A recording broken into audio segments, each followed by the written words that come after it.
नमस्ते दोस्तों। ये जो आप प्लाईवुड का रेडीमेड दरवाज़ा देख रहे हैं, इसके बारे में आज मैं बताने जा रहा हूँ।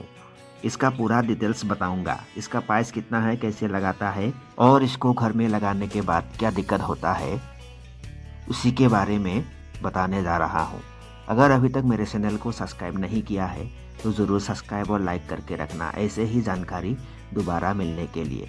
मेरे चैनल पे घर से रिलेटेड सभी जानकारी आप लोगों को मिलता रहेगा, इसलिए आप लोगों को रिक्वेस्ट कर रहा हूँ कि मेरे चैनल को ज़रूर सब्सक्राइब और लाइक करके रखना, ऐसे ही जानकारी आप लोगों को दोबारा मिलेगा। दोस्तों, इस डोर का जो प्राइस है ये 3000 से भी कम है। अभी हमने जो दरवाज़ा दिखा रहे हैं, इसका नीचे फट गया है, थोड़ा जगह में खुल गया है। आप लोगों को दिखाएंगे, देखिए इस जगह में ये पूरा खुल गया है। अभी इसका जो दूसरा साइड है उसमें भी पूरा खुल गया है। अभी दूसरे साइड से मैं दिखा रहा हूँ किस तरह से खुल गया है, देखिए। अभी हम इसको रिपेयर करके देखेंगे अच्छा होगा कि नहीं। इस दरवाज़ा को हमने नहीं लगाया था, दूसरा मिस्त्री ने लगाया था। इसका जो बॉर्डर है पूरा बॉर्डर को कट किया है, उसका बाद ही इसमें लगाया है। इसका जो सॉकेट है, सॉकेट का साइज से ये डोर का साइज थोड़ा बड़ा था, इसलिए इस बॉर्डर को काटना पड़ा है। और इसको काट करने के बाद इसका मजबूती नहीं रहता है, इसलिए ऐसा हो गया है। आप लोग भी अगर कभी इस तरह का दरवाज़ा लगाना चाहते हैं अपने घर में, तो सॉकेट का सेम टू सेम साइज का ही डोर को खरीद के लाना। अगर थोड़ा सा भी बड़ा होगा, काटना पड़ेगा, तो इसका मजबूती नहीं रहता है। इसलिए सॉकेट को पूरा नाप के ले जाना और उसी तरह का सेम टू सेम मिलेगा तो ही खरीद के लाना। अगर थोड़ा सा भी बड़ा होता है, कट करने के बाद इसका मजबूती गायब हो जाता है।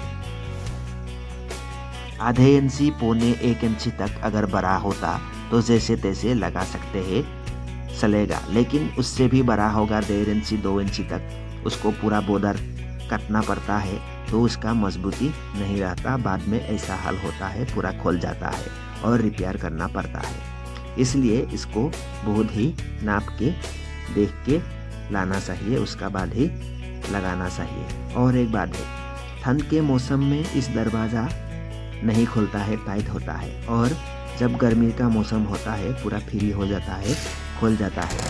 देखो साउंड साउंड सुनो, साउंड वाह, खोलने पे क्या साउंड है?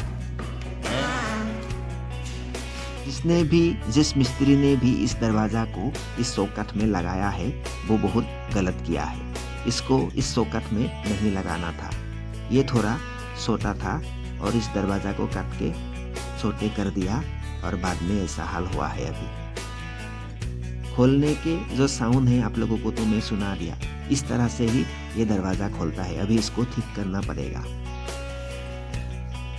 थोड़ा बहुत तो एडजस्ट करना पड़ता है, क्योंकि उसका प्राइस जो है बहुत ही लो प्राइस है। फिर भी मैं बोल रहा हूँ, अगर आप बीगेट का लकड़ी से भी सिंपल टाइप से डोर बनाएंगे तो ऐसा हाल नहीं होता है। और उसमें कुछ भी लगा सकते हैं, आप हैंडल लॉक को भी लगा सकते हैं, लेकिन इस तरह का दरवाजे में हैंडल लॉक नहीं लगा सकते हैं।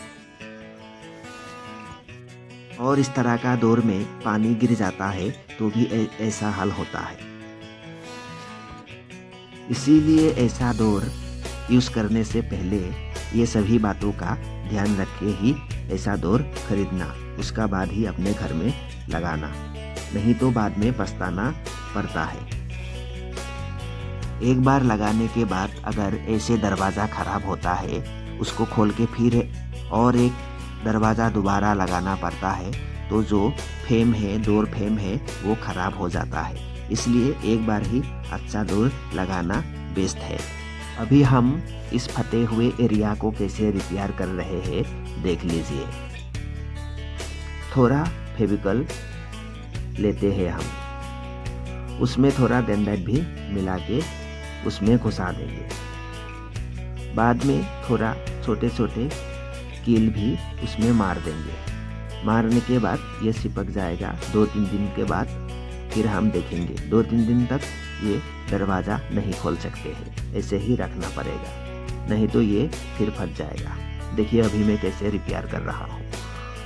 थोड़ा फेविकल उसमें घुसा दिया और डेंड्राइट भी अभी घुसाऊँगा। देखिए ये डेंड्राइट है, इसको भी लगाना पड़ेगा, अकेले फेविकल से काम नहीं चलेगा। ऐसे ही रिपेयर कर देंगे अभी।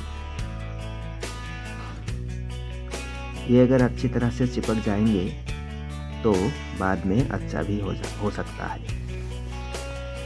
अभी इसको अच्छी तरह से फेविकल लगाने के बाद हम 2-3 कील भी ठोक रहे हैं। देखिए किस तरह से ठोक रहे हैं, ज़्यादा ज़ोर से भी नहीं मार सकते हैं। अगर ज़्यादा ज़ोर से मारेंगे तो तोड़ जाएगा, इसलिए धीरे धीरे इसको कील ठोक रहे हैं। अब ऐसे ही 2-3 दिन रखना पड़ेगा, उसका बाद उसको देखेंगे।